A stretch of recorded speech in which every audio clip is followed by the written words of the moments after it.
ko. Tulungan niyo po ako. Huwag niyo pong tulutang mapangyari ang kahiyupang gagawin sa akin ng lalaking ito. Iligtas niyo po ako, Diyos ko.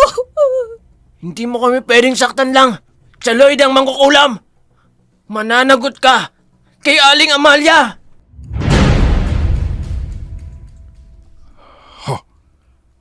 Ang mga mata niya. Natatandaan ko siya. Siya yung nakita ko. Dun sa koral. Anong sinasabi mong kasalanan? Pero sino ka ba talaga?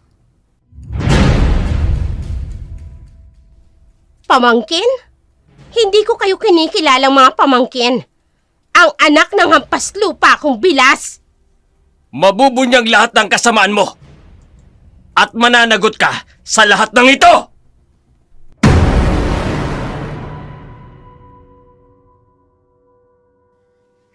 Sino nga ba ang tunay na aswang? Ang mga nilalang na nagtatago sa dilim o ang mga taong nagtatago ng dilim? Kumusta po kayo mga giliw naming taga-subaybay? Ang kwentong ibabahagi natin sa araw na ito, kwentong padala ng isa sa ating mga giliw na taga-subaybay. Subalit ang mga pangalan, lugar at pangyayari ay sadya naming binago upang mapangalagaan ang mga tauhang sangkot. Itago na lamang natin siya sa pangalang Azel, 19 na taong gulang, panganay na anak ni Terso at Elena Di Ocampo. Siya ang nag-aalaga ng kapatid niyang si Jomel, 10 taong gulang. Matino at mabait si Jomel, pero syempre makulit din tulad ng ibang bata sa edad niya.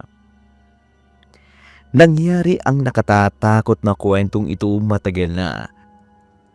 Sa isang liblib na nayon, isang madilim na umaga, nayanig ang buong lugar sa nakapangingilabot na trahedya.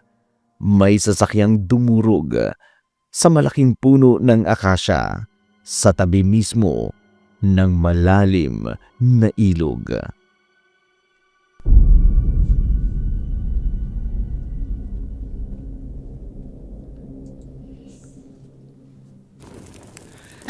Mga kapitbahay, tulong!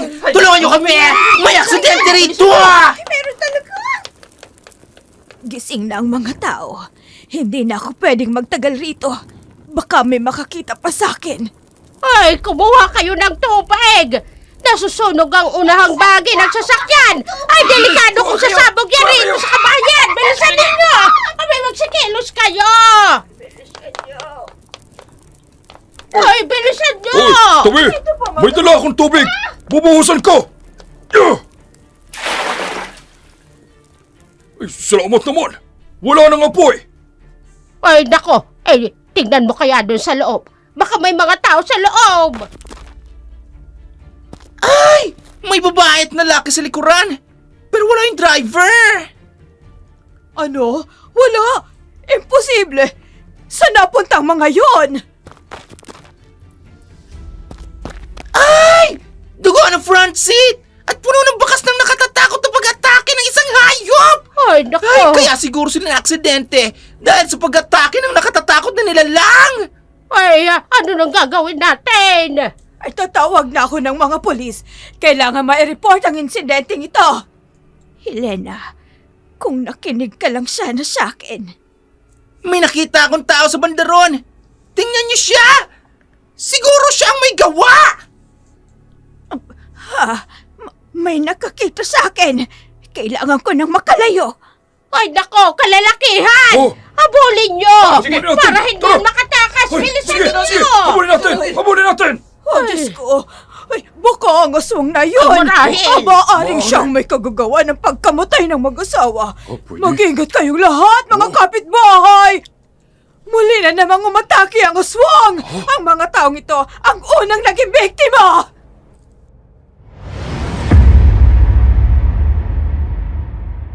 Nasa paaralan ang magkapatid nang kumalat sa buong bayan ang nangyari sa mga magulang nila. Hindi nila inaasahan na biglang ipatatawag sila sa guidance office 1 oras bago ang uwian. Dumating si Lloyd ang umiiyak habang yumayakap sa mga pamangkin. Gulat sila nang pumasok ang 2 kabaong sa harapan nila. Nakatayo lamang sila doon. Hindi alam kung ano talaga ang nangyayari. Inilatag magkatabi ang mga kabaong sa sala nila. Binuksan ng mga tao, isa-isa ang takip ng mga kabaong. Nang nilapitan na nila para tingnan kung sino ang nakalagay doon, doon nila nakita kung sino talaga ang mga namatay.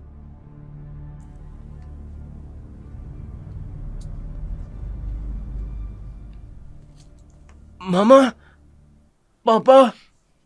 Diyos ko, ano to? Anong nangyari sa kanila? Naganap ang aksidente habang nasa biyahe sila papunta sa isang business trip.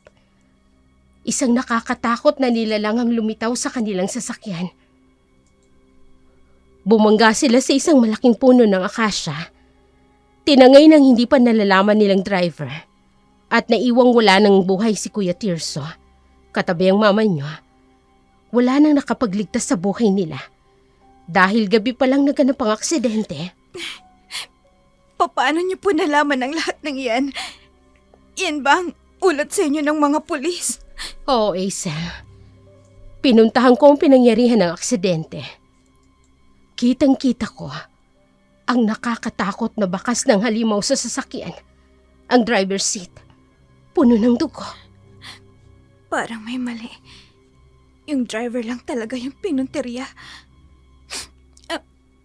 Tia, sila mama at papa ho ba? Ano ang itsura nila nung matagpuan sa loob ng sasakyan? Sugatan sila. May bahagi ng mga salamin na bumaon sa kanilang katawan. At magkahawak kamay silang namatay sa likod na bahagi ng sasakyan. Ate, totoo ba talagang lahat ng ito? Hindi ba ito isang panaginip lang? Jumel, Ate, hampasin mo nga ako. Kurutin mo ang mga braso ko. Gusto kong magising sa bangungot na to. Hindi pa patay sila mama at papa. Hindi pa sila patay. Jumel, gustuhin ko mangisipin na panaginip lang ito. Pero hindi. Totoo ang lahat ng mga nakakita mo.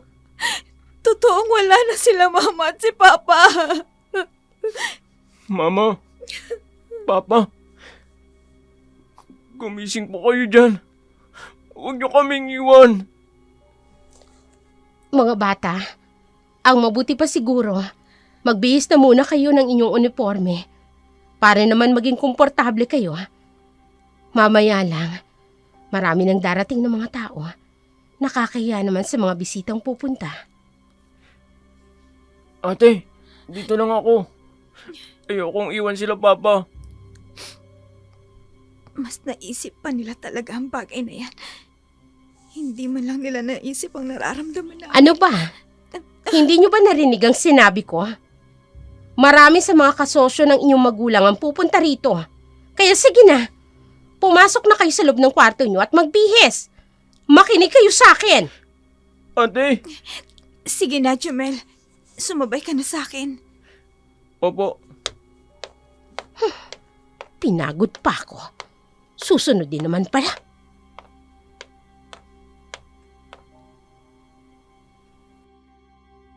Dumating na ang mga kilalang kasosyo ng mag-asawa tulad ng inaasahan ni Hazel. Si Tia Loida ang humarap sa mga taong nakikiramay. Sila namang magkapatid, nakaupo lamang sa sulok, tulala, habang iniisip kung ano ang mangyayari sa kanila. May mga nagdala ng pagkain, may mga nag-alay ng dasal, pero para kay Hazel at Jomel, parang malayo ang lahat ng nangyayari. Hindi pa rin nila matanggap na wala na ang kanilang mga magulang. Sa araw ng libing, hindi na nila napigil ang pag-iyak dahil sa sobrang lungkot. Yun lang ang huling araw na makakasama nila ang kanilang mga magulang. Habang ibinababa ang mga kabaong, yakap-yakap ni Hazel ang kapatid niyang umiiyak. Kinabukasan, sinabi sa kanila ni Loida na may mahalagang bisitang darating.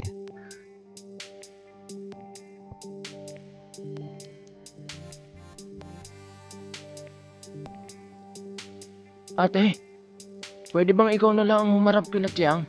Jumel, hindi pwede. Darating ang abogado nila, Papa. May mahalagang bagay raw na sasabihin sa atin. Ate, wala naman akong alam sa mga ganyan eh. Ikaw na lang po. Kung pwede. Ganito na lang. Sumama ka muna sa akin saglit. Kung pwedeng hindi ka na makinig, saka kita pababalikin sa kwarto mo. Sige po ate. Hazel? Jomel? Ano ba? Bakit ngayon lang kayo lumabas? Kanina pa nag-aantay sa inyo si Mr. Philip. Tara na sa salas. Dalian ninyo! Susunod na kami, Tia. Ate, ayoko kay Tiang Loida. Para siyang mangkukulam. Shh, ano ba? Huwag kang maingay. Baka mamaya marinig ka niya. Tsahin kong nakabihis nga. Maganda. Pero isang... Jomel? Anong nakakatawa? wala po. May naalala lang po kasi ako nang makita ko kayo. Siguro, nagagandahan ka sa suot ko. Tama ba? Opo, Tiang. Bagay na bagay po sa inyo eh.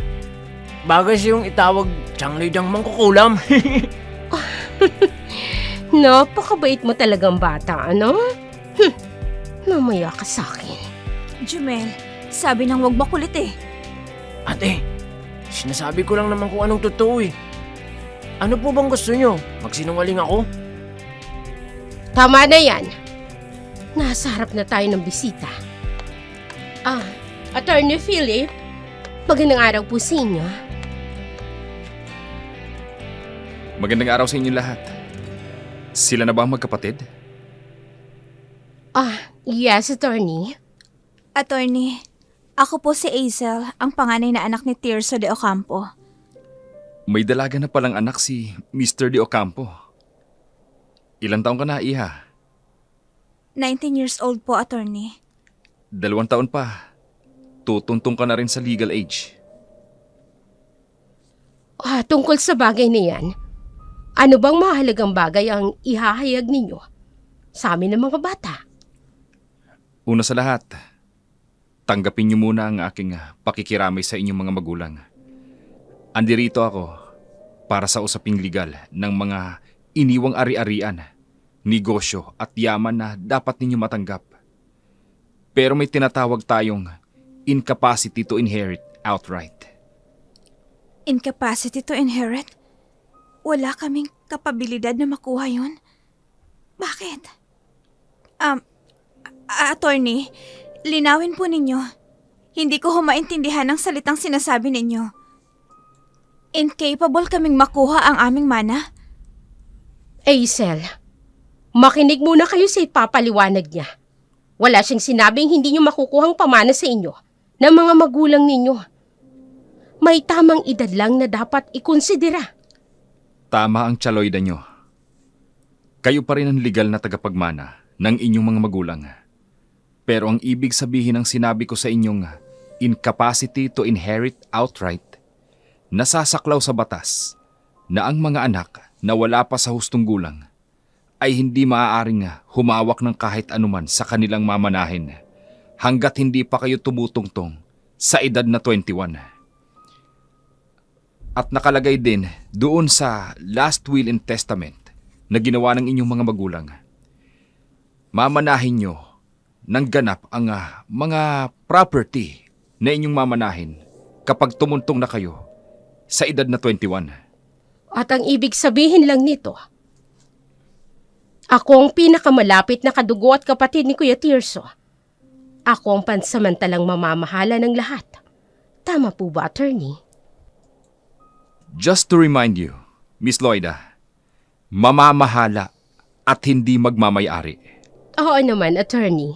Tatandaan ko ang bagay na yan.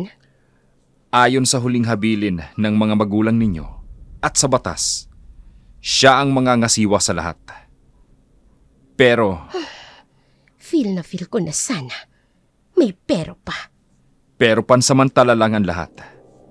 Malinaw pa rin na nabanggit na wala siyang karapatang ibenta, isanla at ilipat ang pag-aari ninyo. Lahat ng kikitain, nakalaan para sa kapakanan ninyong magkapatid. Ate, pwede po bang lumabas muna po ako? Hindi ko naman po maintindihan ang sinasabi niyo eh. Nababagot na po ako. Attorney, pwede bang lumabas muna ang kapatid ko? Napakabata pa niya para unawain ang mga bagay na ito. Nandirito naman po ako para makinig at tandaan ang lahat ng mga habili nila mama at ni papa. Sige na, wala namang magiging problema dun. Eto, ibibigay ko sa'yo ang last will of testaments. Mas makabubuting basahin mo na rin maigi. Salamat po, attorney. May mga huling bagay lang pala akong ipaalala sa'yo, Miss Loida. Bago matapos ang pag-uusap natin, malaki ang magiging responsibilidad mo sa lahat ng ipamamahala sa iyo. Anumang irregular na bagay na gagawin mo sa mga mana at sa mga bata, maaaring grounds para makasuhan ka. Kaya hindi basta-basta ang mga bagay na ito. Nagkakaintindihan ba tayo? Yes, attorney. Konting bagay lang po, attorney. Ipaliwanag niyo po sa akin ng maigi ang lahat ho ng nakasulat sa huling bahagi ng papeles na ito. Sige, ako ang bahala magpaliwanag. Hindi ko inaasahan. Magiging interesado si Isel na malaman ang lahat ng bagay sa mana.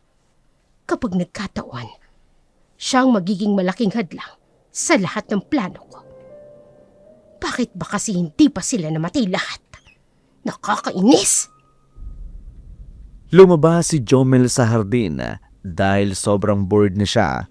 Hindi siya sanay na nakaupo lang ng matagal sa isang sulok. Mas gusto niyang maglaro at mag-enjoy sa labas ng hardin kaysa makinig sa mga usapan na hindi pa naman niya maiintindihan. Habang naglalaro siya mag-isa, may nakamasid pala sa kanya mula sa isang sulok. Isang matandang babae na tahimik na pinagmamasdan ang masayang paglalaro ni na Jomel. Hindi napansin ng bata na may nanunood pala sa kanya hanggang sa naramdaman niya ang presensya nito. Nagulat pa nga si Jomel sa biglaang paglapit ng matanda sa kanya. Hindi niya inaasahan na may ibang tao pala sa hardin. Pero mukhang mabait naman iyong matanda. Kaya hindi siya natakot ng gaano. Curious lang siya kung sino ito at bakit ito nandoon sa hardin. Iho, abay mukhang masaya kang naglalarong mag-isa dito sa labas. Opo, ayoko po kasi sa loob eh. Puro problema ang pinag-uusapan nila. Problema? Tungkol naman saan? Hindi ko po alam eh. Tungkol po ata yun sa pagkamatay ni na mama at papa. At ang Tiyang Loida naman ang mag-aalaga sa amin. Ayoko pa naman sa kanya. Mukha siyang bruha. Naku, iho, huwag kang magsasalita ng masama tungkol sa kanya. Bad yun. Mas bad siya. Lagi niyang inaaway nun ng mama ko eh. Tapos si papa, pinababayaan lang siya. Nakakainis. Ayokong kasama si Lloyd ang mangkukulam. Gusto mo bang ako na lang ang magbantay sa'yo? Pwede po ba? Ano pong itatawag ko sa inyo? Tawagin mo na lang akong Aling Amalia. Sige po, Aling Amalia. Naku, wag na. Sige, sisilip-silipin ko na lang kayo. Jumel, halika na. Tama na yung paglalaro mo. Hapon na. Halina po kayo, Aling Amalia. Ipapakilala ko po kayo sa ate ko. Ate, halika. May gustong makipagkilala sa'yo. Ha? Sino? Si Aling Amalia. Baho kong kaibigan. Hala, nasa na siya? Jumel, Sinong ipapakilala mo?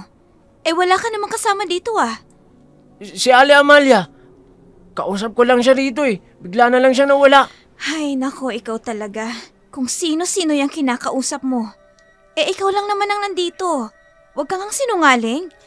Hindi po ako nagsisinungaling. May kausap po talaga ako kanina pa. Tumigil ka na. Pumasok na tayo sa loob. Pagagalitan tayo ni Chang. Bilisan mo na. Ate, hindi po talaga ako nagsisinungaling. May kausap po talaga ako. Tumigil ka na sabi eh. Baka guni-guni mo lang yun. Ang aga-aga po. Tinatakot mo na agad ako. Naging busy si Tia Loida sa pag-aayos ng mga negosyo ng pamilya. Araw-araw siyang pumupunta sa opisina. Tinitingnan ang mga papeles. Kausap ang mga tauhan. Maya-maya lang, nagsimula na siyang magtanggal ng mga empleyado.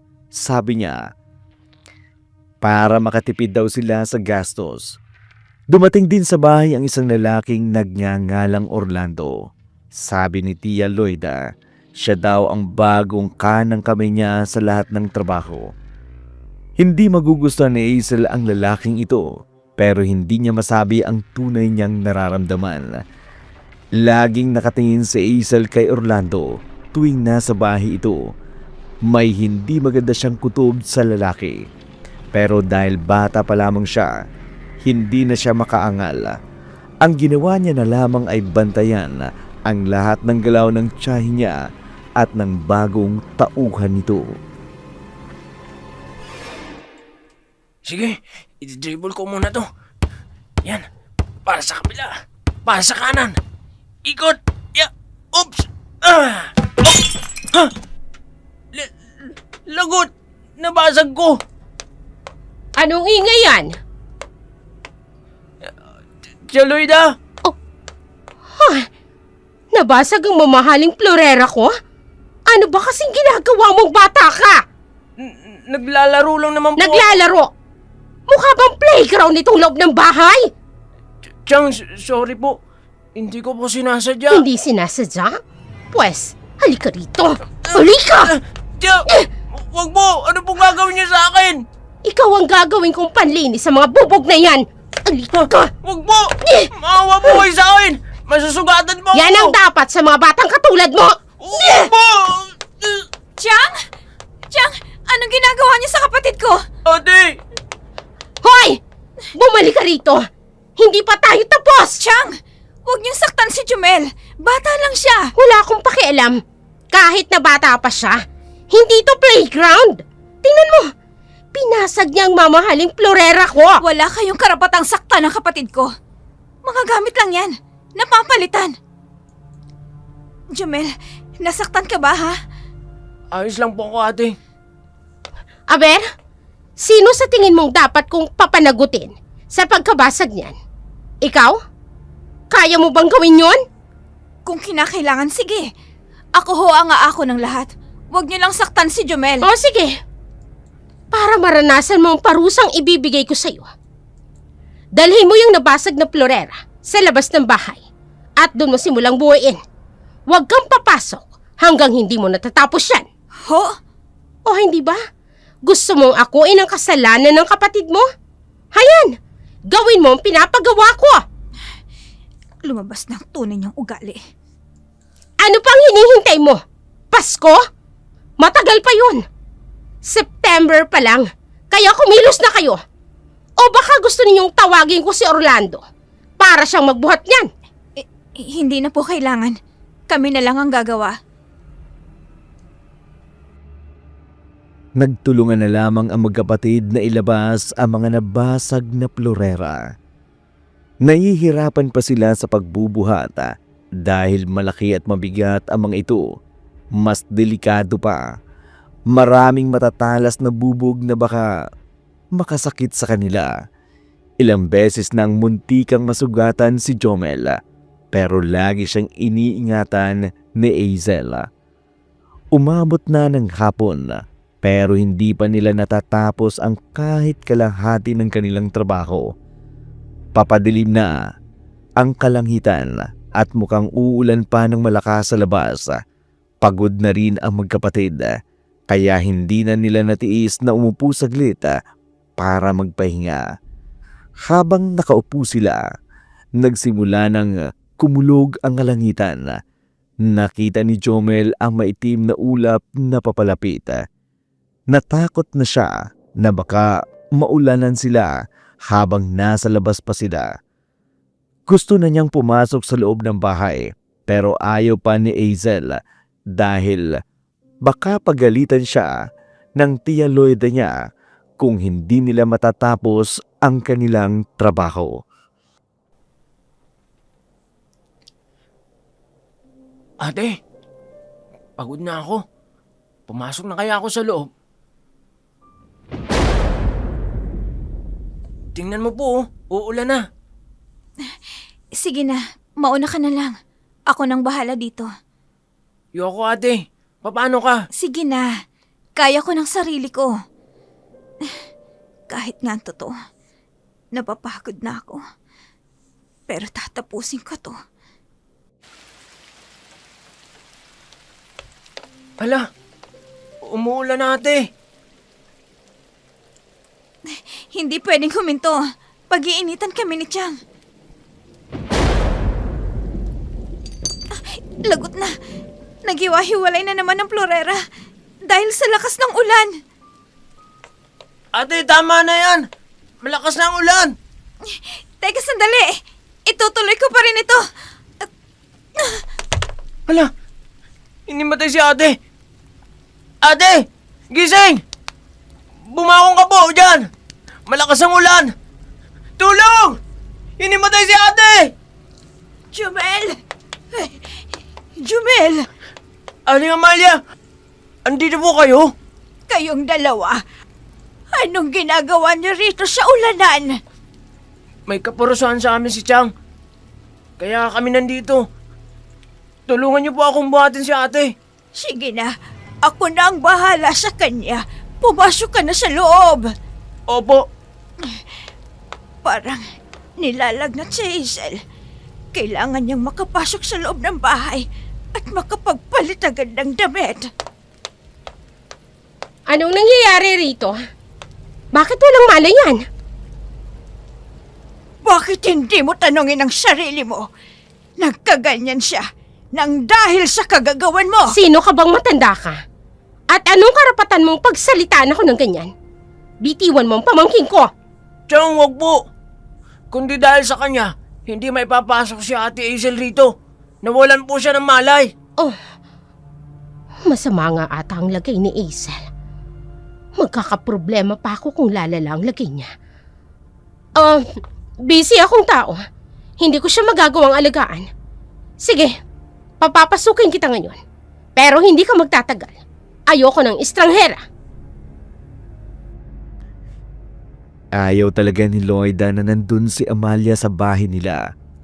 Pero wala siyang mapagpipilian dahil may sakit si Hazel. Hindi niya gusto mag-alaga mismo sa pamangkin niya. Kaya tinanggap na lamang niya si Amalia. Pero temporary lang. Gabi na nang maisipan niyang tingnan sa bintana yung florera na binubuo nila kanina sa labas. Nagulat siya nang makitang buo na ito. Nakapagtataka dahil napakalakas ng ulan kanina. Imposible namang natapos nila iyon ng ganong kondisyon. Mas lalo pang lumala ang masama niyang kutob sa matandang si Amalia. Pakiramdam niya may lihim itong itinatago. O may kakaibang kapangyarihang hindi natural yung nangyari sa florera. Kaya para hindi na lumala ang sitwasyon, bago pa man makagawa si Amalia ng kahit na anong hindi maganda, nagplano na kaagad si Loida. Tinawag niya si Orlando para gumawa ng paraan na mapalayo ang matanda.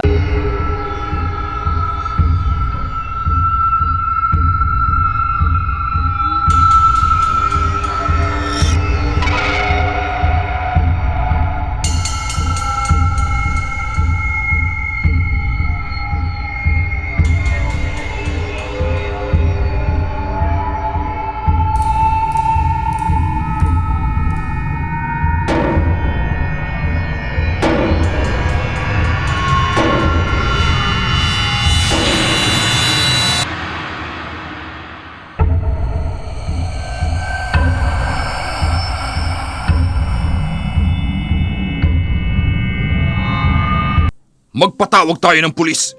Kasi may nakuha ako sa bulsa ng damit niya. Teka, ano yan? Loida, tingnan mo. Isang alahas. Mukhang galing to sa pamangkin mo. Paanong napunta yan sa bulsa ko? Wala akong kinukuha. Ikaw na lalaki ka. Patibong mo lang ang lahat ng ito. Sige na, Orlando. Palabasin ang matandang yan. Bitiwan mo na ako. Ano ba? Itigil niyo yan. Bakit siya naririto? Asiel, bakit ka bumangon? May sakit ka pa, di ba? Kaya ko na ang sarili ko. Chang, anong ginagawa niyo sa kanya? Pinapalayas ko siya. Isa siyang magnanakaw. Hindi ko magagawa yan. Hindi ko alam kung saan nakalagay yan. Huwag mo nang hintay magpaliwanag pa yan, Orlando. Palayasin ang magnanakaw na yan. Bitawan niyo siya. Hindi siya magnanakaw. At ano? Kakampihan mo ang matandang yan? Hindi mo siya kilala. At hindi natin alam kung saan galing ang matandang yan. Oo, mahirap lang ako. Pero, hindi ko sisirain ang pangalan ko sa kakarampot na halaga ng alahas na ibinibintang niyo sa akin. Baka sa'yo galing yan. Dahil ikaw ang may balak na nakawin yan at ibinibintang mo sa akin. Sa akin mo talaga ibibintang ang kasalanan mo, ha? Ang kapal na mukha mo, ha? Wag! Wag mo akong sasaktan. Tama na sabi. Chang, ano ba? Pagsabihin mo yung alila mo. Orlando, tama na yan. Ano? Ititigil ko? Matapos niya akong pagbintangan? Ano ngayon ang pakiramdam nang ibinabalik sa'yo ang maling paratang? Ikaw na matanda ka. Manahimik ka na. Kung ayaw mong pinagbibintangan, umalis ka sa pamamahay namin. Hindi siya aalis dito. Anong sinabi mo? Subukan yung paalisin ng matandang yan. Mapipilitan rin akong paalisin niyang Orlandong tauhan mo. Paano naman siya nadawit dito? Baka lang nakakalimutan mo kung sinong may kasalanan ng pagkakasakit ko. Isa pa, walang ibang nag-asikaso sa akin, kundi dahil sa matandang yan. Kung may nangyari sa akin hindi maganda, idadawit kong pangalan mo. Sasabihin ko kay attorney ang kapabayaan mo. Sinusubukan niya talaga ako. Nakakapikang babaeng ito. Ma'am Loida, anong gagawin natin? Manahimik ka na muna, Orlando. Sa paraan ng pagbabanta mo, may gusto akong hilingin. Ano naman yun? Kukunin ko ang matandang yan na bago kong katiwala dito sa bahay. Nag-aaral kami ni Jumel. Kaya hindi namin magagawa ang mga gawaing bahay na ipag-uutos mo sa amin. Siya? Ayoko sa kanya. Pinayagan ko lang siyang pumasok rito dahil may sakit ka. Hahanap ako ng iba. Huwag lang ang matandang yan.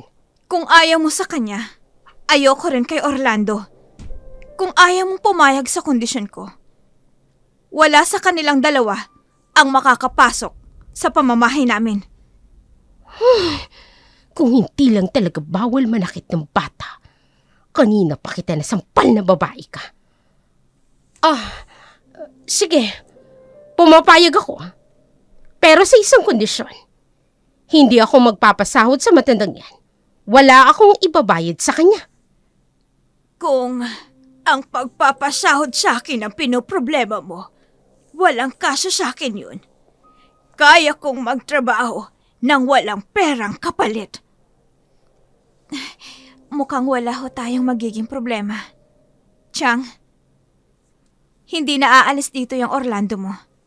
At hindi na rin aalis dito ang matandang gusto ko. Oo na, kung yan ang gusto mo. Asiel, salamat sa pagtatanggol mo sa akin. Ako nga pala si Aling Amalia. Aling Amalia, ako hong dapat na magpasalamat sa iyo. Kung hindi ho dahil sa inyo, hindi ho bubuti ang lagay ko. Isa pa ho, Hiniling to sa akin ni Jomel. Hindi ko kayang tanggihan ang kapatid ko. Maayos naman ang unang linggo ng trabaho ni Amalia sa bahay nila. Madali niyang nakasundo si Hazel. Mabilis din niyang naintindihan ang mga gawaing ibinigay sa kanya. Tuwing umaga, maaga siyang bumabangon para magluto ng almusal. Tuwing hapon naman, naglilinis siya sa buong bahay. Isang gabi, nagising si Hazel ng madaling araw dahil nauuhaw siya. Bumaba siya sa kusina para uminom ng tubig. Habang naglalakad siya sa dilim, may naaninag siyang figura na mabilis na lumabas ng bahay. Nakapagtataka kasi, napakabilis itong gumalaw kahit madilim ang paligid. Sinundan niya ito ng palihim para tingnan kung sino iyon. Pero hindi pa...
Kayo napunta dito sa kusina?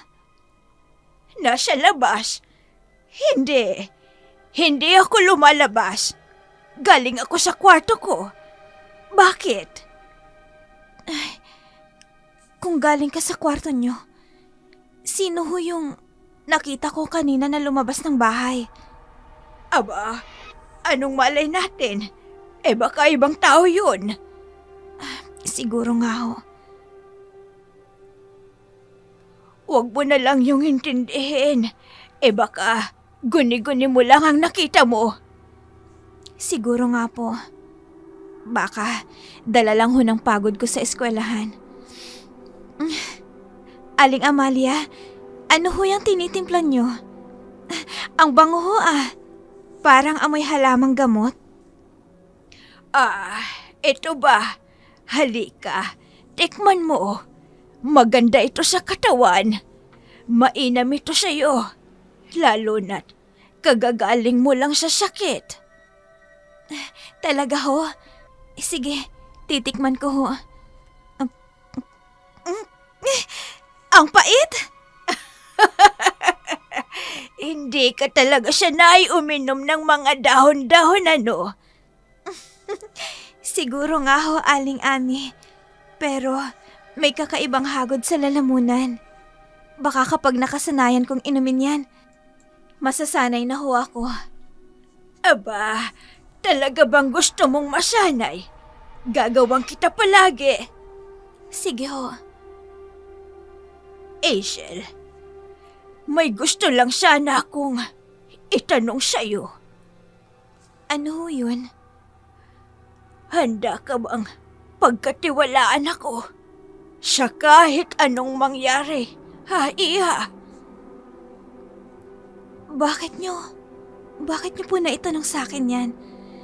Sa tono ho ng pagtatanong nyo, parang may hindi magandang mangyayari sa amin. Nag-aalala lang ako sa inyo. Sa paraan kung paano kayo tratuhin ni Loida. Para bang hindi kayo pamangkin kong ituring. Masanay na ho kayo sa tiyahin kong yun. Mulat sa pool, nabuhay pa ang mga magulang namin. Ganyan na ho talaga siya. Ay kaya nga, Iha, mag-iingat ka. At lalong-lalo na sa lokong tauhan ng babaeng yon. Natatakot ako. Baka gawan kayo ng hindi maganda. Nako, subukan niya lang ho talaga. Dahil hindi ko siya uurungan. Huwag ho kayo mag-alala. Lagi po ako mag-iingat. Paano po? Babalik na po ako sa kwarto ko. Maaga pa po ang pasok ko bukas. Sige na. Ako nang bahalang maghugas ng mga pinanggamitan mo. Salamat ho.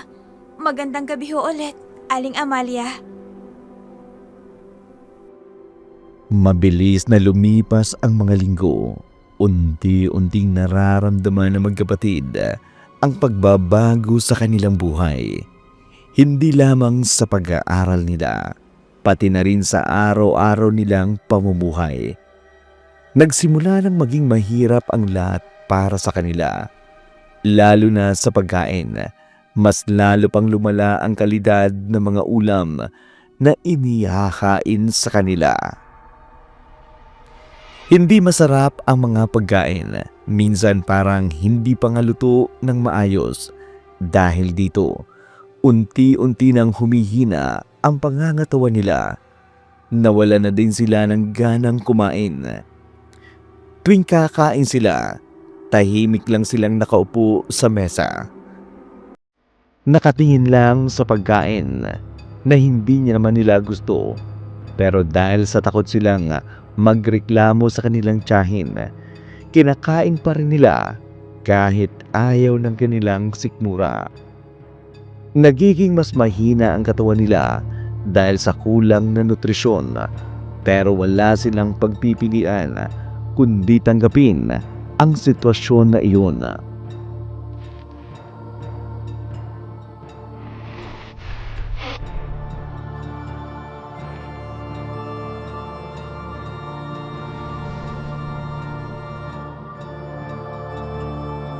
Ate, ano to? Bakit ito na naman ang ulam natin?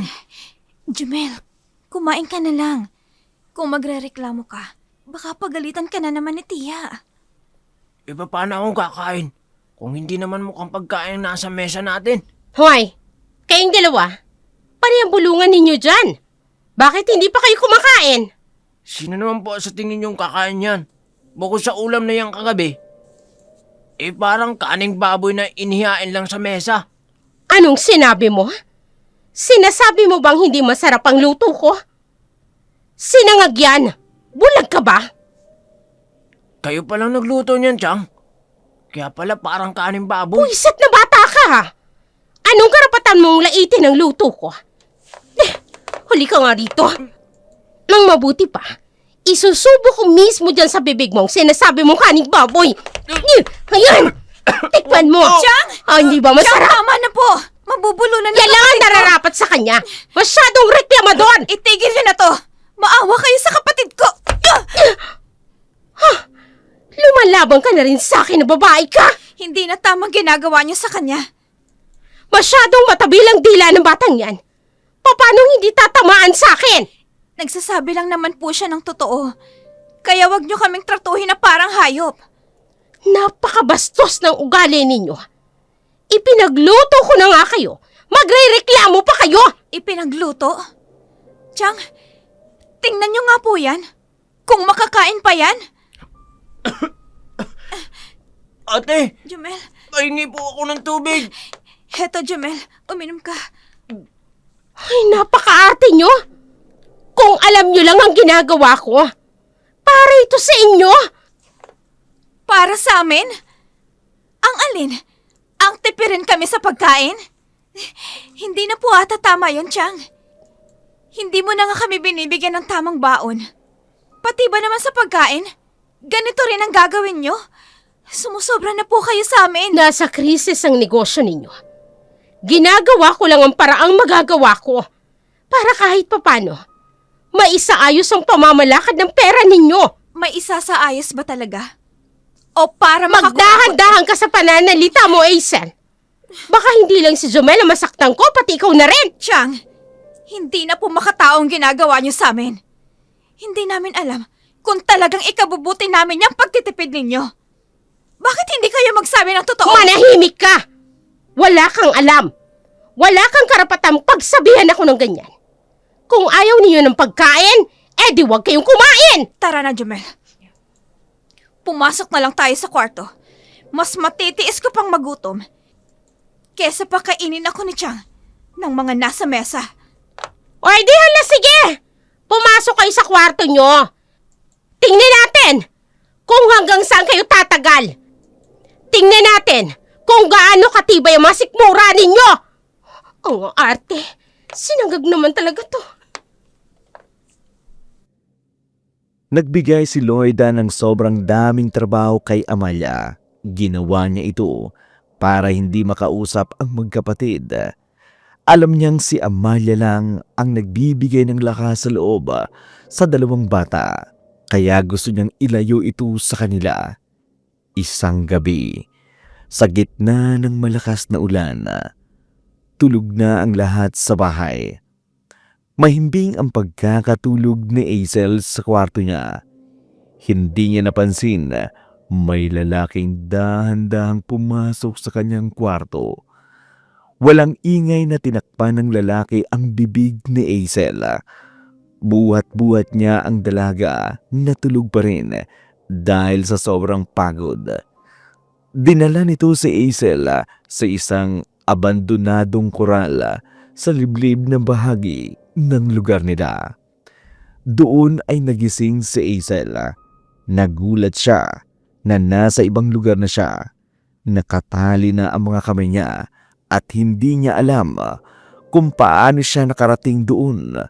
Mas lalo siyang natakot nang makita niya kung sino ang nagdala sa kanya sa lugar na iyon.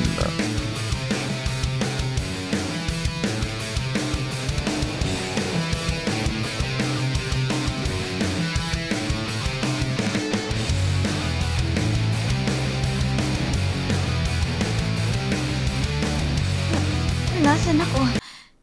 Bakit ako naririto? Nakatali ang mga braso ko.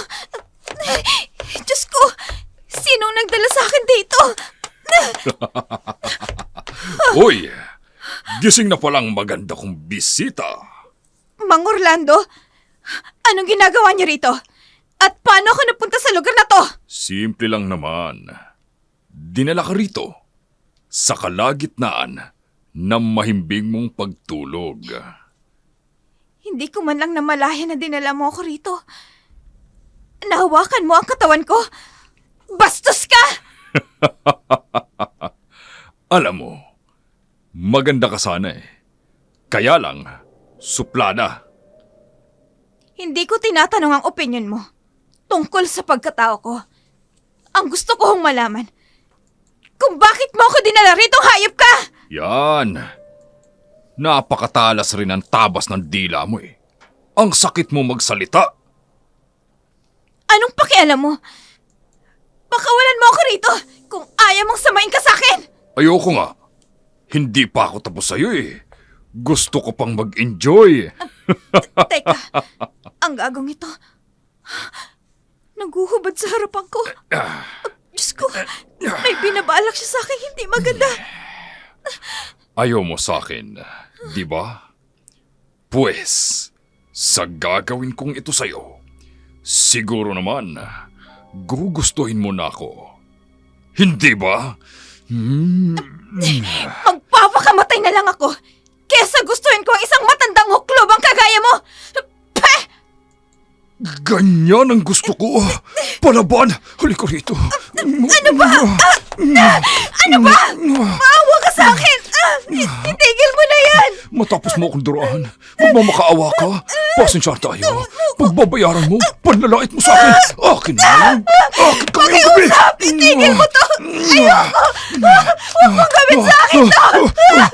Sige, palag! Tingnan natin kung hanggang saan kang kaya mo! Tulungan niyo! Kung sino mang nakakarinig sa akin! Tulungan niyo! Walang makakarinig dito sa'yo! Sarado ang lugar na ito! Kahit makailang ulit mo sumigaw, walang tutulong sa'yo!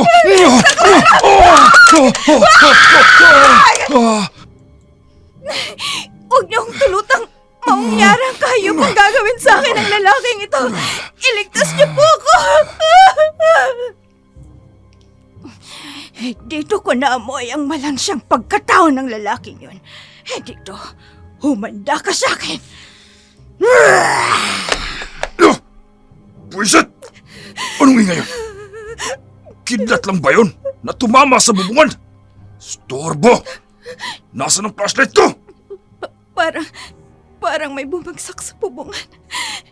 Kung sino man ang bagay na yun, kung ano man yun, nagpapasalamat ako. Nilubayan ako ng hayop na to. Nakakainis! Nasaan kang istorbo ka? Sinisira mong oras ng kaligayahan ko!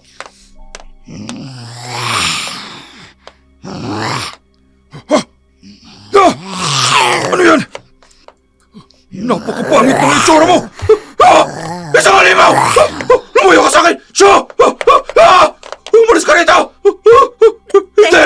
Ako ang pulteriya niya! Umalis ako rito! Ayoko pumamatay! Teka, anong nangyayari? Umalis na si Mang Orlando. Basta niya na lang akong iniwan dito. Diyos ko, kailangan ko nang makawala dito.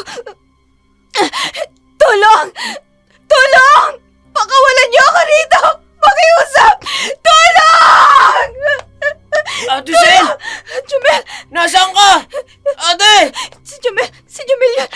Jumel! Nandito ako, Jumel! Tulungan mo ako dito! Jumel, dali! Tulungan mo ako! Hindi makapaniwala si Jomel sa nakita niya. Nakatali ang mga braso ng ate niya. Punit-punit ang mga damit nito. Mabuti na lang, dala niya ang jacket niya. Kaya natakpan niya agad ang ate niya. Bigla namang dumating si Aling Amalia. Dala ang payong. Mukhang hinahanap din niya si Hazel. Nag-aalala siyang lumapit sa magkapatid para tulungan silang makaalis ng lugar na iyon. Sabay-sabay silang naglakad pabalik sa bahay. Hinawakan ni Jomel ang ate niya sa isang braso habang si Aling Amalia naman sa kabilang braso. Tahimik lang si Hazel habang naglalakad. Pero bakas pa rin sa kanyang mukha ang takot sa mga nangyari. Pagpasok nila sa bahay, iniupo nila si Hazel sa sofa. Kumuha si Amalia ng tubig para painumin. Ang babae. Bantay na bantay naman ni Jomel ang ate niya. Hindi niya alam kung ano ang pwedeng mangyari. Natatakot rin si Jomel na baka may ibang masama pang mangyari sa kanyang ate.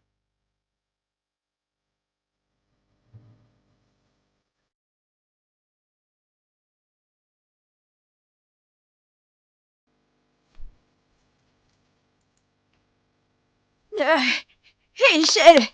Iha! Ayos ka lang ba? May masakit ba sa katawan mo, Iha? Ayos lang po ako, Aling Amalia. Nagpapasalamat po ako sa pagdating ninyong dalawa ni Jumel. Paano ka ba kasi napunta ron, ate? At anong ginagawa mo ron? Hindi ako nagpunta doon. Tinangay ako ng hayop na Orlandong iyon. Jumel, mas makabubuting makabalik na tayo sa bahay. Hayaan nating makapagpahinga ang ate mo dito sa kwarto niya. Aling Amalia, kung pwede kung ayoko muna mag-isa. Doon po ako sa kwarto ni Jumel matutulog. Huh? Bakit sa kwarto ko, ate? Hindi tayo kasya sa kama ko. Meron namang malaking upuan doon. Pwede na ako ron. Ayoko sa kwarto ko. Lalong-lalo na kung mag-isa lang ako sa kwarto. Natatakot na ako. Sige po, ate. Sige na. Dali. Pasok na sa loob. Ayan na naman ang ulan.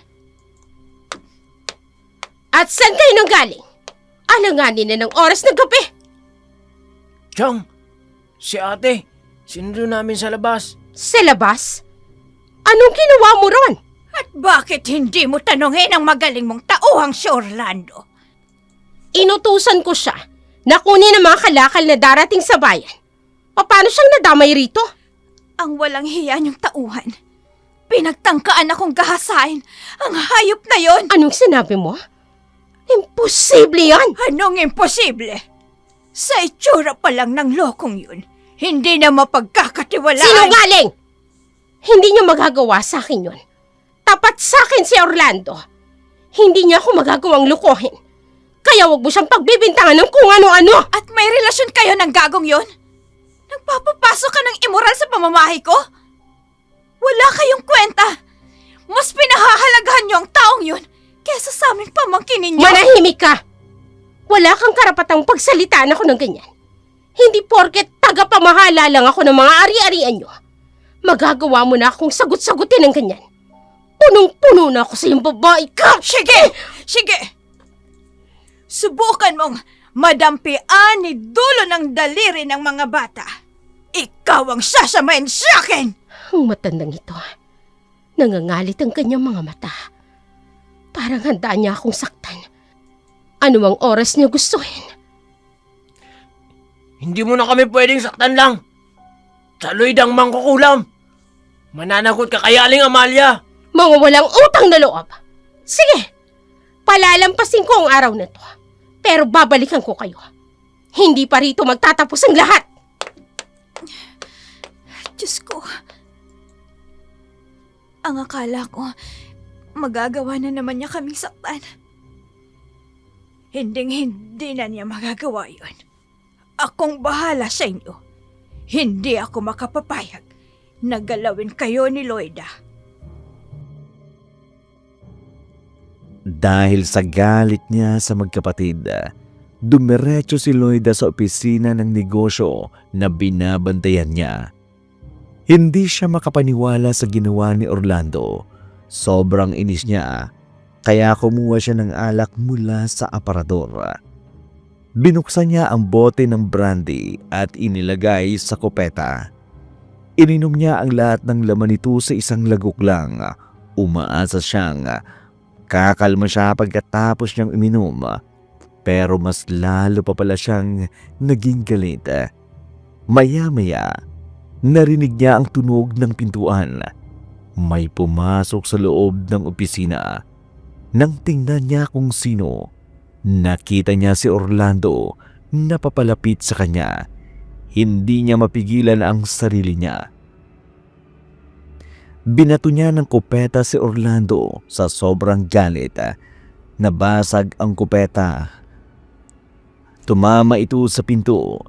Nagkalat ang mga bubog sa sahig. Gulat naman si Orlando sa ginawa ni Loida.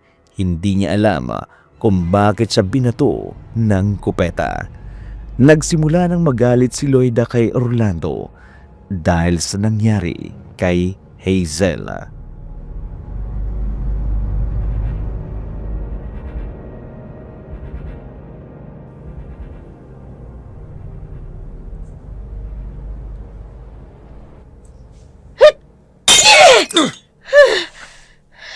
Loida naman, bakit mo ako binato ng kopita mo? Balak mo ba akong patayin, ha? Walang hiya kang tamuho ka? Ang kapal na mukha mo magpakita sa akin rito? Matapos mo akong gaguhin? Teka naman, Ano? Loida my loves, bakit ka ba nagagalit? Ito na nga ako. Nakabalik na ako galing sa pinapatrabaho mo. Namiss mo ko agad, ha? Wisit ka, Orlando. Anong galing sa pinapatrabaho ko? Sinong niloloko mo, ha? My loves, huwag ka na magtampo. Ano ba kasing kinagagalit Huwag mo akong my loves dyan! Matapos mong gapangin ang pamangkin ko? Dito ka ngayon maghuhugas ng kamay ng kasalanan mo? Sira ulo ka ba, ha? Ibinibigay ko naman sa iyo ang lahat. Bakit naman pati si Hazel na yun papatulan mo? Ito naman oh. Huwag mong pagsilusan yun. Napagtripan ko lang siya. Ang sama kasi ng tingin niya sa akin eh. Gusto ko lang turuan ng leksyon. Wisit! Dahil ba mas bata yung kaysa sa akin? Kaya gusto mong tikman? Oo naman. Kulubot na kasi at makunat na yung sayo. Hindi tulad nun. Sariwa at mabango. Anong sinasabi mo? Anong ipinupulong-pulong mo, Orlando? Wala. Ang sabi ko, ang bango mo. Huwag ka nang sumimangot dyan. Lalo kang papangit niyan eh. Loko. Isang beses mo pang kantiin ang pamangkin ko. Ako mismo puputol dyan sa kaligayahan mo. Huwag my loves. Sige ka. Ikaw rin. Mawawalan ka. Eh di bali nang mawalan? Kesa naman maagawan. Attorney Philip. May tao pala. Umalis ka na muna sa harap ko. Attorney, kanina pa ba kayo riyan? Medyo. Nakita ko lang naman ang pakikipaglampungan mo dyan sa kausap mo kanina. Attorney, bakit hindi mo lang kayo kumatok? Kailangan pa ba? Bukas ang pinto eh. Pasensya na. Ano bang dahilan at napakaaga nyo na nagpunta rito sa opisina? Marami-rami tayong dapat pag-usapan, Miss Lloyda. Naging malaking problema kay Lloyda ang pagdating ng abogado sa opisina niya. Ginawa niya ang lahat para makumbinsi si Philip na nasa mabuting kamay ang lahat ng ari-arian ng magkapatid. Pero binalaan siya ng abogado na hindi dapat magkamali. Kapag napatunayan na may mali sa ginawa niya, siya ang mananagot sa lahat. Nanatili si Lloyda sa opisina ng matagal para pag-isipan ang lahat. Natakot siya na baka may matuklasan ang mga abogado tungkol sa ginagawa niya. Kailangan niya mag-ingat sa susunod na mga hakbang niya. Samantala, sa bahay, habang tumatagal, mas napababayaan ang magkapatid ang kanilang sarili. Nagiging mahina na rin ang kanilang katawan dahil sa mga pinagdaanan nila. Kaya para palakasin ang pangangatawan nila, pinainom ni Amalia ng herbal na gamot at hindi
Napakalaga sa akin ng bolong yun. Ito ang kahuli-huli ang regalo sa akin ng papa ko. Binutas mo pa. Walang iya ka. Teka. Ang mga mata niya. Bakit biglang nagkakaganyan? Napakatalim kong makatingin. Namumula. At parang handa na niya akong atakihin. Mananagot ka sa akin. Sinira mong bola ko. Huwag kang lalapit sa akin! Alis! Parang wala siya sa kanya sarili. Anong gagawin ko? Hindi ko naman siya pwede saktan. Mayayari ako kay Lloyda. Anong nangyayari ron? Bakit parang natatakot si Orlando? Hindi. Si Jamel! Jamel! Pagsisisihan mo pagsira ng bola ko! Huwag! Huwag ka lalapit sa akin! Huwag! Jumel, sandali lang. Itigil mo yan! Mananakot ka sa akin! Halika rito! Nababaliw na yung batang yan! Hawakan mo lang yung tanda! Baka kung anong gawin sa akin yan! Bitiwan mo ako! Halika rito! Jumel, tama na. Ano pang hinihintay mo? Kung ayaw mong abutan ka niya, umalis ka na! Aalis na talaga ako! Baka kung ano pang magawa sa akin ng batang yan! Bumalik ka rito! Hindi pa tayo tapos! Jumel, tama na. Itigil mo na yan. Ako ito, si Aling Amalia. Makakasakit ka na kung hindi ka hihinto sa pagwawala mo. Ikalma mo ang sarili mo, Jumel. Hindi na tama ang ginagawa mo. Pagbabayarin ko siya sa pagsira niya sa bola ko! Huling alaala sa akin ng papa ko to. Mananagot siya sa akin! Sige na, Jumel. Tama na. Kumalma ka na muna. Tama Regalo na. sa akin niya ang papa ko! Sinira niya! Wala nang bola ko! Huwag ka mag-alala. Sige na. Hahanap tayo ng katulad ng bolang yun. Huwag ka nang umiyak pa, ha? Sige na.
Sabi ko, ibigay mo sa akin yan.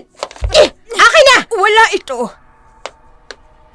Chang, Aling Amalia, ano hong problema?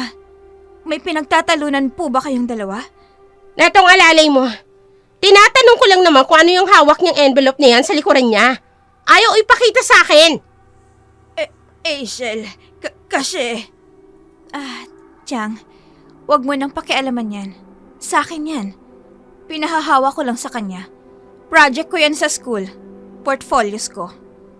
Sabi niya sa akin kanina, basura lang. Mga lumang magazine po yan. Marurumihan ka lang, kaya ayaw niyang ibigay sa'yo. Ibinilin kong dalhin niya sa akin mamaya sa kwarto ko. Doon ko na lang gagawin ang project ko. Pasaway talagang matanda. Gamit ng amo mo, ibang idadahilan mo. Hindi ko naman kasi talaga alam kung ano ang laman ng mga ito. Hirap akong bumasa. Kaya naman pala, kumuha ka na rin lang naman ng alila mo. Hindi pa marunong magbasa. Tia, huwag niyo hong maliitin si Aling Amalia. She's the best. She's the best? Ewan ko sa inyo. Sino nga kayo? Kailangan ko na makabalik sa opisina. If I know, makikipagkita lang siya sa lover niyang matanda. Asiel, salamat sa ginawa mo. Kung hindi dahil doon, hindi ko maibibigay sa iyo to. Aling Amalia, ano ho ba kasi yan? Nakuha ko to sa bodega. Importante ang laman nito. At alam kong kakailanganin mo ito. Ho? Pero, akala ko ho ba, hindi kayo marunong magbasa? Dahilan ko lang yun. Ano? Gusto mo bang basahin? Kayo na lang pong humawak muna niyan, Aling Amalia. Ayoko munang ma-stress sa mga yan. Marami na akong isipin sa eskwelahan. Ayoko humunang dagdagan. Kung ayaw nyo, sige, ako na munang hahawak. Babasahin ko ang file nito. Sa huli, sigurado akong meron akong matutuklasan dito. Unti-unting binuksan ni Amalia ang laman ng folder. Sa loob noon, nakita niya ang isang maliit na papel. May nakasulat doon na parabang note. Permado at pinatunayan na si Terso mismo ang nagsulat. Halos mapaluha siya nang mabasa niya. Hindi niya inaasahan na matagal na pala silang nilalaso ng palihim ni Loida. Parang sasabog sa loob ang galit niya. Kaya na mga oras na yun, pumunta siya sa opisina ng abogado ng anak niya. Hindi naman nila nakausap. Iniwan na lamang niya sa sekretarya ang envelope na hawak niya. Sa pagbalik niya sa bahay, napansin niyang bukas ang ilaw ng butega. Kung saan niya nakuha ang mga files, hindi niya maiwasang tingnan kung ano ang nangyayari sa loob.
ako na sa iyong kailangan ko. Orlando, isunod mo na rin siya sa asawa niya. Paalam, Ginoo. Heto, inumin mo. Mukhang may gusto pa siyang sabihin bago siya mamatay. Sige, magsalita ka ng huling habilin mo. Ito lang ang masasabi ko. Kung sino ka mang nagtatago sa maskarang mukhang yan, kung inaakala mong nagtagumpay ka na, nagkakamali ka. Nakakarindi ang boses mo. Mabubunyag ang lahat ng kasamaan mo at mananagot ka sa lahat ng ito. Tapusin mo na yan, Orlando. Ayoko na marinig ang sinasabi niya. Hindi mo makukuha ang lahat ng meron ako. Yan ang makatatandaan mo. Sa akin pa rin ang uling alakak. Ano bang ginagawa mo? Dalian mo na, Orlando! Oo na, ito na. Ito. I don't ever slow up, no I don't take shit. I got no love for the fakeness. If you wanna play tough and wanna hate this, I'll always show up. I don't ever slow up, no I don't take shit. I got no love for the fakeness. If you wanna play tough and wanna hate this, I'll always show up and make a statement. I don't ever slow up, no I don't take shit. I got no love for the fakeness. If you wanna play tough and wanna hate this, I'll always show up and make a statement. Everything I do so instinctive and so passionate. Every word I move so descriptive like an adjective. I got a vendetta against people who patented being negative when you should be getting after it. I got facts over tracks, this and that. Spitting slow, spitting fast. I could roast, I could gas. Think I'm okay at last, but I don't know if that can erase all the past. And the pettiness, a reflection of the emptiness. Hilarious, you think you're worth my time, you're delirious. Mysterious, because you hide behind a fake exterior. Inferior, you know I'll always be a bit superior. Get off of me, this ain't no humble brag. I want you to hear words, you can say them back. I want you to feel free from the chains at last, and to believe in what you got, it was built to last, yeah. Now that I've been put through hell, I never got anyone's help. I had to do it all myself.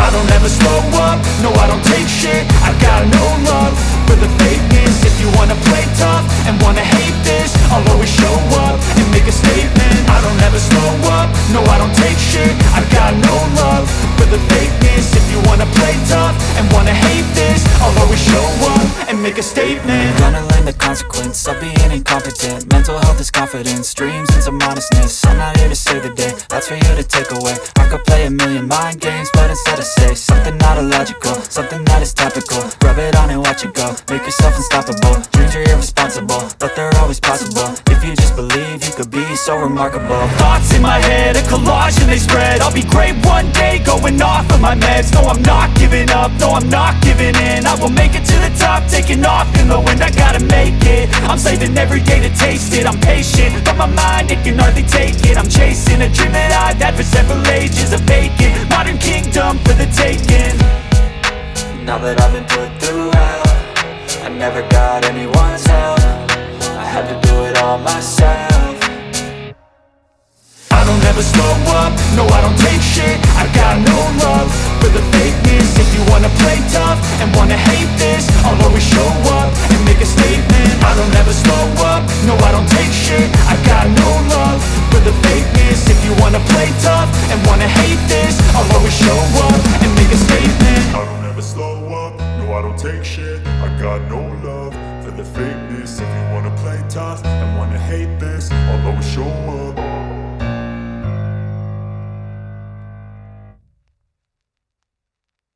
Nakahapdi ng mga gasgas sa mukha niya, kaya hirap siyang maglakad. Samantala sa bahay, naglalaro si Jomel ng bagong bolang binili ni Aling Amalia para sa kanya. Napakalakas ng pagkakadribble.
Chang, iba ho ang litratong ito sa litratong pinakita mo sa akin nung pinauwi mo kami galing sa eskwelahan.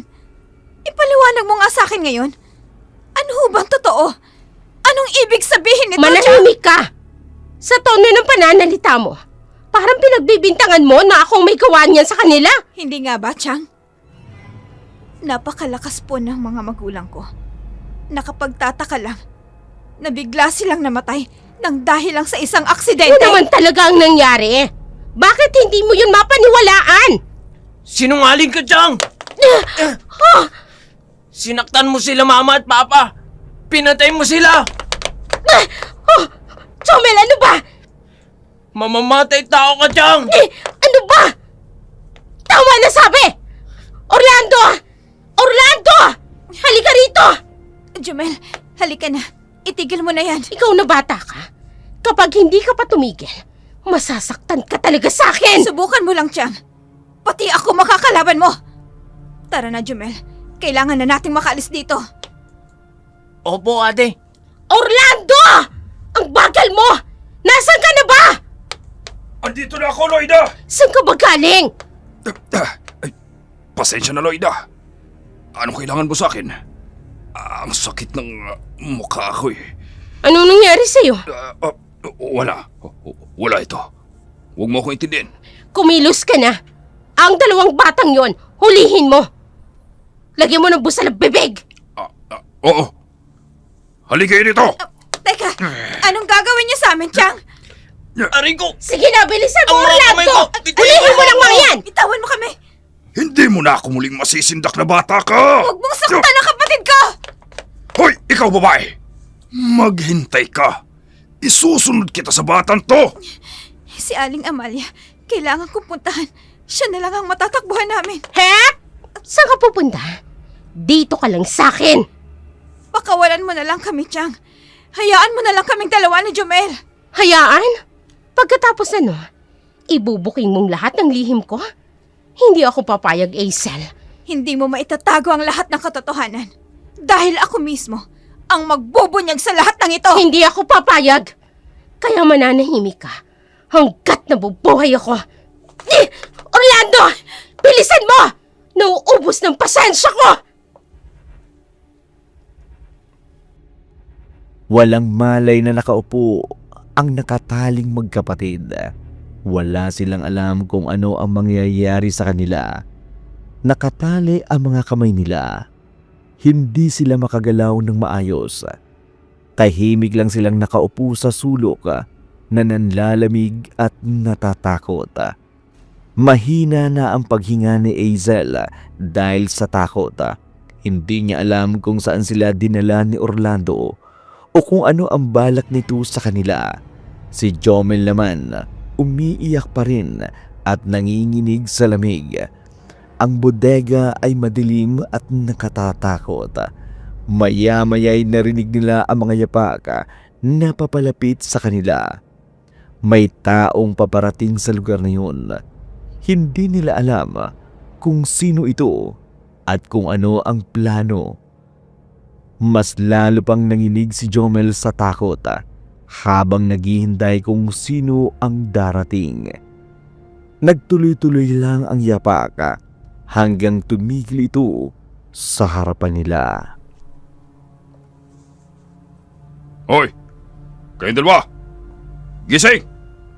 Huwag kayong magtultulugan dyan! Ayaw niyong magising Teka nga! Ang lamig ng tubig! Ano ba yan? Ate! Ang sakit ng ulo ko sa lamig! Jumel, ayos ka lang. Meron pa bang ibang masakit sa'yo? Ate! Salamat naman at nagising na kayo. Pinagod niyo ako. Tapos tutulugan niyo lang ako. Walang hiya ka, Orlando! Tingnan mo ginawa mo sa kapatid ko!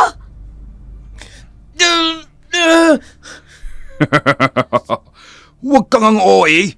Nilalamig lang yan. Nilalamig? Bulag ka ba? Nag-hysterical na siya! Pakawalan mo ako rito! Ayoko sa lugar na to! Jumel, Pakawalan mo ako! ano ba talagang nangyayari sa kanya?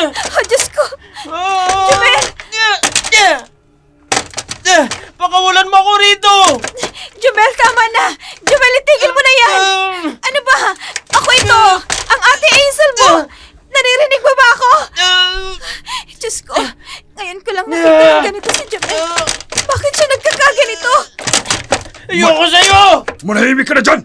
Ayoko sa'yo! Loko ka! Kinagat mo ang balikat ko! Oh! Jumel! Ayaw mo akong bitawan, ha? Ito sa'yo!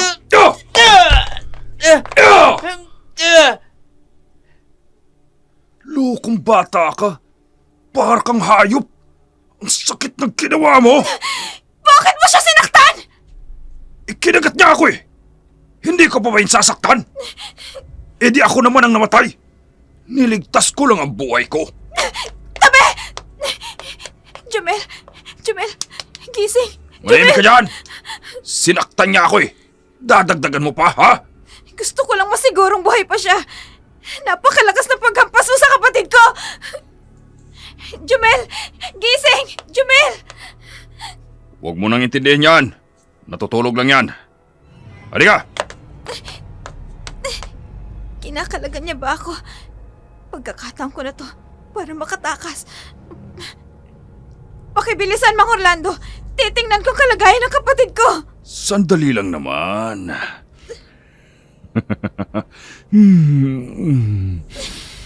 Ang bango mo talaga. Ano bang ginagawa mo? Kalagan mo na sabi ako eh. Maglalaro muna tayo. Kung kakalagan kita, makakakilos ka ng maayos. Kaya, ganyan ka lang. Ano ba? Hayop ka! Bagay talaga kayo ng tiyahin ko. Isang kriminal. Kalaguyo ng isa pang kriminal. Pweh! Laitin mo na ako't lahat. Huwag mo lang madamay-damay dito si Loida. Parurusahan kita sa kapangahasan mo. Itong bagay sa'yo. Sinikmuraan mo. Aray ko. Papatayin na rin naman kita. Kaya, pakikinabangan muna kita. Huwag! Itigil mo to.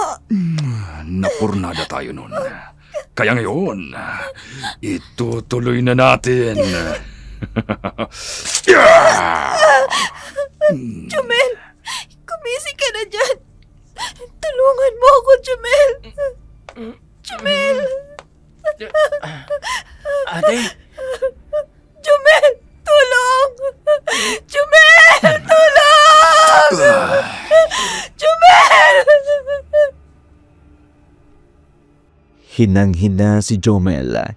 Hindi niya maintindihan kung bakit biglang nawala ang lakas niya. Gusto niyang tulungan ang ate niya, pero hindi niya magawa.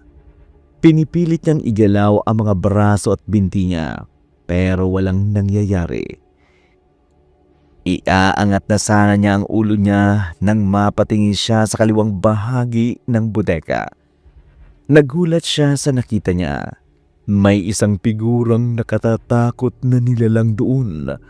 Agad siyang umiwas ng tingin dahil natatakot siyang tingnan ito ng diretso. Nakita niya na unti-unting lumalapit ang nilalang na yun kay Azel. Gusto niyang sumigaw para balaan ang ate niya, pero wala siyang lakas. Nanginginig siya sa takot habang pinanunood ang nangyayari. Hindi niya alam kung ano ang gagawin niya para makatulong sa ate niya sa sitwasyon na iyon. Ate!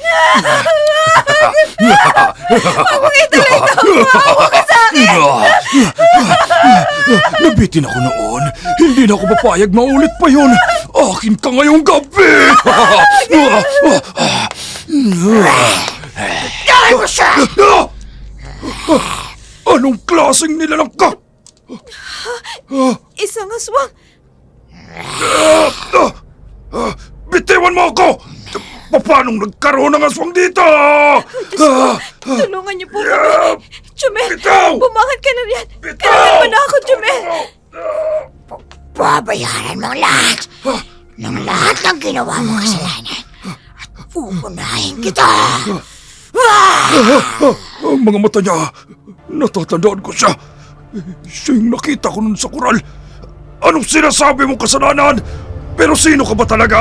Di ko kailangang magpaliwanag sa'yo. Humanda ka sa akin. Siya! Sikmura ko! Wala kang awa! Tapos ka na.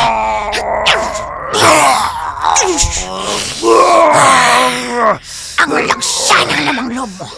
Sinlangsa ng pagkatawa. Diyos ko, pinatay ng aswang na yung si Orlando.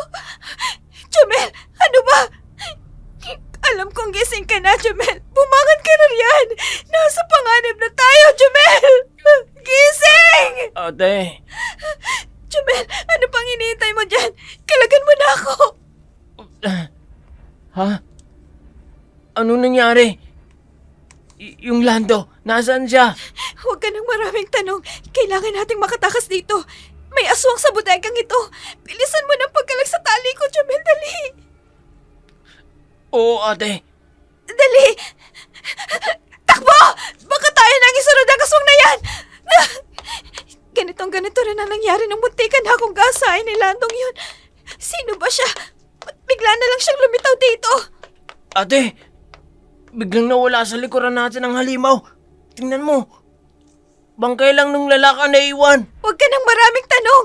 Tulungan mo na lang akong buksan ang mabigat na pintuan ng bodegang ito, Jamel. Baka maabutan niya tayo at bigla na lang tayong atakihin. Lord, iligtas mo po kami. At saan kayo pupunta na dalawa? Chang? Natigilan ang magkapatid sa pagdating ng kanilang tiyahin. May hawak itong baril na nakatutok sa kanilang dalawa. Wala silang nagawa, kundi mapaatras pabalik sa bodega. Gulat si Loida sa pagpasok niya sa loob. Hindi siya makapaniwala sa nakita niya. Bulagta at duguan na nakahandusay ang walang buhay na si Orlando sa sahig. Maluha-luha si Loida sa kanyang nakikita. Ipinagtataka niya kung paano napatay ng dalawang batang ito ang kanyang pinakamamahal na tauhan. Hindi niya maintindihan kung paanong nagawa ng mga bata na saktan si Orlando ng ganun-ganun na lang.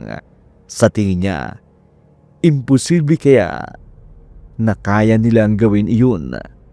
Pero nakita niya ang bangkay ni Orlando sa harapan niya. Walang ibang tao sa bodega kundi ang magkapatid.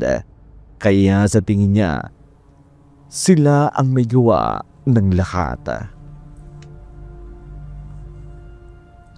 Anong ginawa niyo sa kanya? Paano niyo siya nagawang saktan ng ganyan?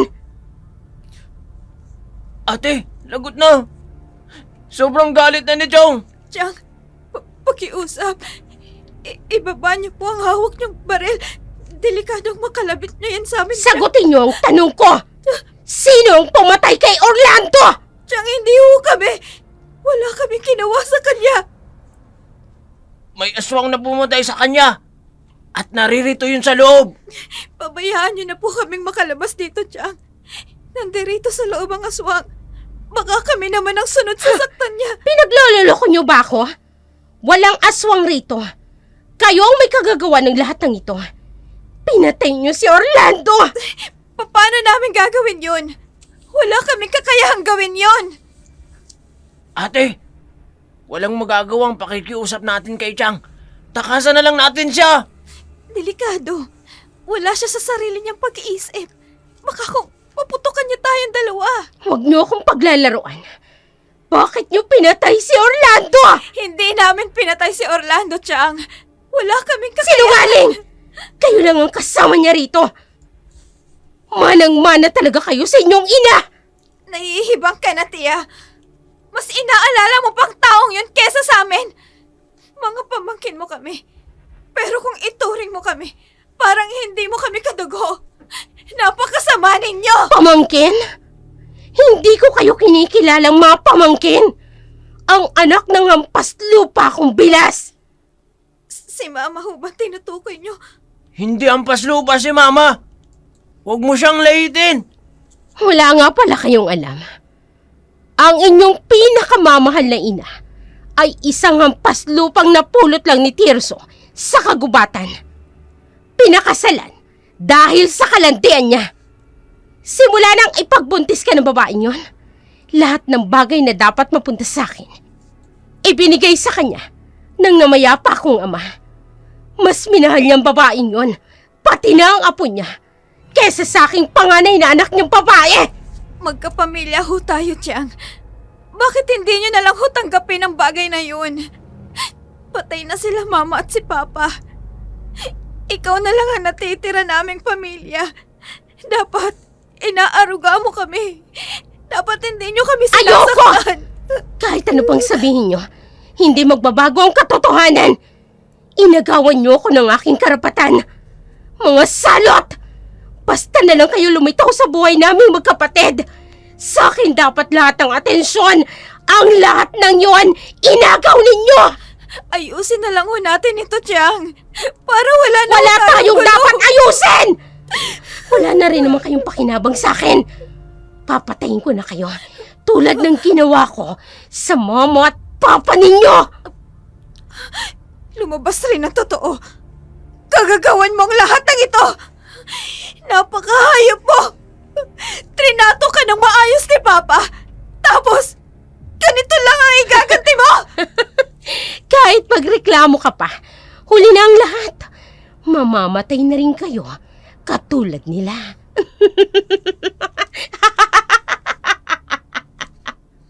Ate, yung aswang, Ano? nasa likuran ni... Magdasal na Tiyan. kayo. Anong gagawin natin? Diyos ko, tama ka. Hindi ko alam kung sino talagang puntirya niya. Pero sigurado ako, Katapusan nyo na. aatake na siya anumang oras. Ate, kikilos na ako. Hindi na ako basta tutunga nga lang. Jumel, wag! Tumigil Walang ka! makakataka sa inyo. Ang binti ko! Binalaan ko na kayo. Pero matigas pa rin ang ulo ninyo. Ate, tingnan mo ang aswang! Ngayon... Lagot ka sa akin, babae ka! Ha? Sino ka?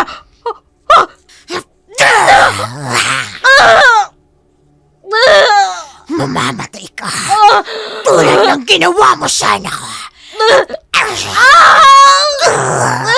Ang balikat ko! Bitiwan mo ako!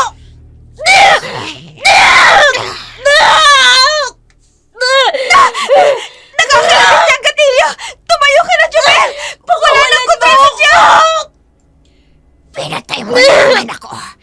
Papatayin mo rin ang mga ako. Hindi na ako makakapayag. Siguro ako. Jumel, tulungan mo ko isarado ang pinto.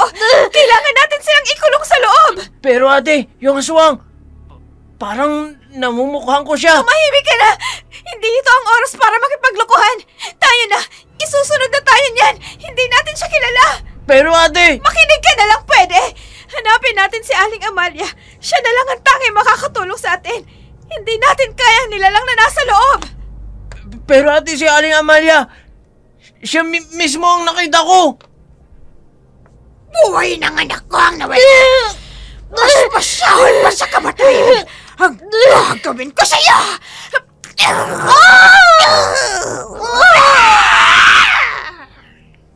Ito na ang katapusan ng pagkikinggaman mo. Bumalik ang magkapatid sa kanilang bahay. Iniwan si Jomel sa salas dahil sa tama ng bala sa binti niya. Sinubukan namang hanapin ni Azel si Aling Amalia sa buong bahay. Umaasa na matutulungan sila nito. Pero wala siyang nakitang Amalia kahit saan. Kinabahan si Jomel dahil hindi mawala sa isip niya ang mukha ng aswang na nakita niya sa bodega. Gusto niyang isipin na panaginip lamang ang lahat. Pero hindi niya makalimutan ang malinaw na mukha nito.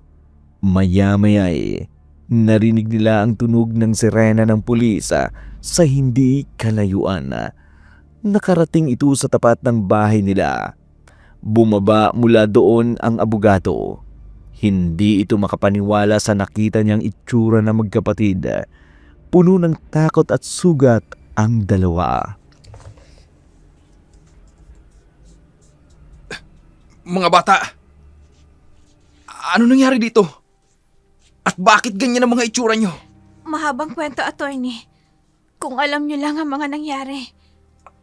Ang Chaloida nyo, nasan? Nasa loob po ng bodega. Ano? Bakit siya naroon?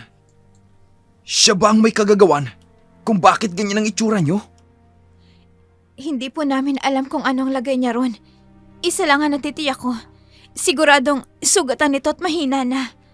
Salamat sa impormasyon. Sana lang buhay pa siya. Alam ko ng lahat ng kasalanang mga ginawa niya. Salamat sa mga papeles na dinala niyo sa opisina ko. Papeles na dinala sa opisina niyo? Teka, sinong may gawa nun? Hindi ko alam papunta sa inyo. Ano? Kung ganon, totoo nga ang sinabi sa akin ng aking sekretarya. Isang matandang babae ang nagdala nun sa akin. Paano niya ako nakilala? Ate, si Aling Amalia yun. Siya lang ang tayong makakagawa nun. Kakaiba talaga siya sa lahat. Salamat sa kanya. Makakasuhan na ang Chaloida nyo. Teka, nasan si Aling Amalia? Mula nang may mangyari sa bahay, wala na siya. Bakit hindi na siya sa atin nagpakita? Si Aling Amalia, may lihim siyang tinatago sa amin. Mga bata, dito na lang kayo. Kami na ang bahala sa Chaloida ninyo. Men, tara na. Doon tayo sa bodega. Matapos mapuntahan ni Philip ang lugar na pinangyarihan, tuluyang sinampahan ng kaso ang kanilang Tia Loida. Patay na rin si Orlando, kaya ipinalibing na lamang nila ito. Ginawa nila ang lahat para mailihim ang nakatatakot na nangyari sa bodega noon. Sa gabay ni Philip, si Hazel na ang humawak ng kanilang mga ari-arian. Tuluyang nabawi mula sa mga illegal na transaksyon ang kanilang mga properties. Nakabalik din sa dati ang buhay ng magkapatid. Malayo sa pang-aabuso at pananakit na naranasan nila. Si Aling Amalia naman, tuluyan ang lumayo at hindi na muling nagpakita sa magkapatid. Ayaw niyang ipaalam sa mga bata ang totoong katauhan niya at ang lihim tungkol sa kanilang ina. Tapos na ang misyon niya. Naipagiganti niya na ang ginawa ni Loida sa anak niyang si Elena. Masaya na lamang itong bantayan ang kanyang mga apo sa malayo. Makita lang niyang malusog ang mga ito, masaya at walang nananakit sa mga ito. Panatag na siyang magtago sa hindi nila alam na lugar. Tahimik at nagsimula ng maging normal ang buhay ng magkapatid. Sa huli, natutunan nila na hindi lahat ng tumutulong ay may masamang balak. Hindi lahat ng kapamilya ay maaasahan. Minsan, ang ibang tao pa ang magliligtas sa iyo sa mga taong dapat sanay nag-aalaga sa iyo.